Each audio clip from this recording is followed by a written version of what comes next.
2 gram മുതൽ പാദസരങ്ങൾ, വളകൾ, 1/2 gram മുതൽ സ്റ്റഡുകൾ, 2000 രൂപ മുതൽ റിങ്ങുകൾ, 1 ഗ്രാമിൽ തുടങ്ങുന്ന മാലകൾ, നെക്ലസുകൾ, 9000 രൂപ മുതൽ ഡയമണ്ട് നെക്ലസുകൾ, 1 ലക്ഷം മുതൽ ആരംഭിക്കുന്ന വെഡിംഗ് സെറ്റുകൾ.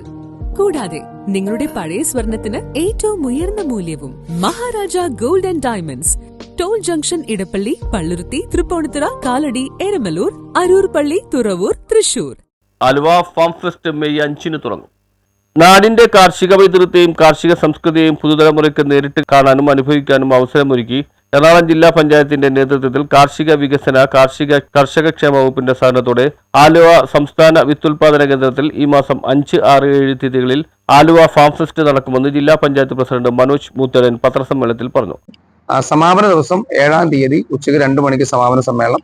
പിന്നെ വിവിധ അവിടുത്തെ തൊഴിലാളികൾ ഒരു 3 ദിവസക്കാലം ഏറ്റവും മനോഹരമായിട്ടുള്ള ഒരു ഫാം ഫെസ്റ്റായി മാറ്റുകയാണ്. സൗകര്യമുണ്ട്. അതുപോലെ തന്നെ അവിടെ ചൂണ്ടയിടാനുള്ള സൗകര്യം ഏർപ്പെടുത്തിയിട്ടുണ്ട്. ബോട്ട് സവാരിയുണ്ട്. മുളങ്കാട്ടിൽ ആണ് നമ്മൾ ഈ ഫാം ഫെസ്റ്റിന്റെ ഒരു ആകർഷണീയമായ സംവിധാനം ഉണ്ടാക്കിയിട്ടുള്ളത്. അപ്പൊ അതിന്റെ ഒരു പ്രചാരം എല്ലാവരും കൊടുത്ത് പരിപാടി നടന്നപ്പോൾ തന്നെ ജനങ്ങളുടെ ഒരു ചർച്ച ഈ ഫാമിനെ കുറിച്ച് വന്നിട്ടുണ്ട്. അത് നിങ്ങൾ നൽകിയിട്ടുള്ള ഒരു പിന്തുണ കൊണ്ടാണ് അങ്ങനെ മുഴുവൻ ആളുകളിലേക്ക് എത്തിക്കാനുള്ള ഒരു പരിശ്രമത്തിന്റെ ഭാഗമായി നടത്തുന്ന ഈ ഫാം ഫെസ്റ്റിന് എല്ലാവരുടെയും പരിപൂർണമായ സഹകരണം ഉണ്ടാകണമെന്ന് സ്നേഹപൂർവ്വം പറയണം. ഇടയ്ക്കൊക്കെ വന്ന് നമുക്ക് ഈ ഫാം ഒന്ന് ഇതിൽ പോരായ്മകളുണ്ടെങ്കിൽ ചൂണ്ടിക്കാണിക്കുകയൊക്കെ ചെയ്യണമെന്ന് വളരെ. കാർഷിക പ്രദർശന വിപണനമേള, സെമിനാറുകൾ, ഡോക്യുമെന്ററി, വീഡിയോ പ്രദർശനം, മഡ് പ്ലേ, ചൂണ്ടയിടൽ, വിവിധ കലാപരിപാടികൾ തുടങ്ങിയവ ഫാം ഫെസ്റ്റിനോടനുബന്ധിച്ച് സംഘടിപ്പിച്ചിട്ടുണ്ട്.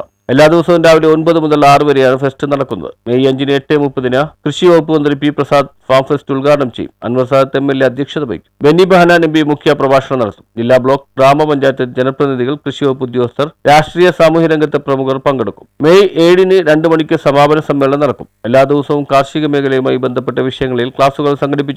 എറണാകുളം ജില്ലയിൽ 15 ഏക്കറിലായി പെരിയാറിനോട് ചേർന്ന് 4 വശവും വെള്ളത്താൽ ചുറ്റപ്പെട്ട് കിടക്കുന്ന ആലുവ തുരുത്തിൽ ഗുണമേന്മയുള്ള നെൽവിത്ത് ഉൽപ്പാദിപ്പിച്ച് കർഷകർക്ക് വിതരണം ചെയ്യുക എന്ന ലക്ഷ്യത്തോടെ ആരംഭിച്ച ആലുവ സംസ്ഥാന വിത്തുൽപാദന കേന്ദ്രം ധാരാളം വൈവിധ്യങ്ങൾ കൂട്ടിച്ചേർത്ത് ഒരു സംയോജിത ഫാമായി മാറിയിരിക്കുകയാണ്. സംസ്ഥാനത്തെ ആദ്യത്തെ കാർബൺ ന്യൂട്രൽ ഫാമായി മാറിയ ആലുവ ഫാമിൽ നെല്ലിന് പുറമെ പച്ചക്കറി വിത്തുകൾ, തെങ്ങിൻ തൈകൾ, കുരുമുളക് വള്ളികൾ, അലങ്കാര സസ്യങ്ങൾ, പച്ചക്കറി തൈകൾ എന്നിവയും ഉൽപ്പാദിപ്പിക്കുന്നു. കൂടാതെ ആട്, കോഴി, താറാവ്, മത്സ്യകൃഷി എന്നിവ സംയോജിപ്പിച്ച് വിഭവങ്ങളുടെ പരമാവധി ഉൽപ്പാദനക്ഷമത കൈവരിക്കുന്ന മാതൃകയായി ഈ കേന്ദ്രം മാറിയിട്ടുണ്ട്. ഫാം ടൂറിസത്തിന് മുന്നോടിയായി ജില്ലാ പഞ്ചായത്തും കൃഷിവകുപ്പും നടത്തുന്ന വിവിധ വികസന പ്രവർത്തനങ്ങൾ പുരോഗമിച്ചുകൊണ്ടിരിക്കുകയാണ്. പുഴയോരത്തുകൂടി നടക്കുന്നതിനുള്ള വാക്വേ, ട്രെയിനിംഗ് സെന്റർ, തൂക്കുപാലം എന്നിവയുടെ നിർമ്മാണം ഉടൻ ആരംഭിക്കുമെന്നും ജില്ലാ പഞ്ചായത്ത് പ്രസിഡന്റ് അറിയിച്ചു. ആലുവ പാലസിൽ നിന്ന് ബോട്ട് മാർഗവും ദേശം ഭാഗത്ത് നിന്ന് ചങ്ങാടത്തിലും തുരുത്തു ഭാഗത്ത് നിന്ന് റെയിൽവേ പാളം മുറിച്ചു കടന്നുമാണ് ഫാമിലേക്ക് എത്തിച്ചേരാൻ സാധിക്കുന്നത്. പത്രസമ്മേളനത്തിൽ ജില്ലാ panchayat vice president LC George, ജില്ലാ പഞ്ചായത്ത് അംഗം Sharon Panakkal, farm superintendent Lisimol J Vattakkoottu, farm council അംഗം A. ശംസുദ്ദീൻ എന്നിവരും പങ്കെടുത്തു. പ്രവേശനം സൗജന്യമാണ്.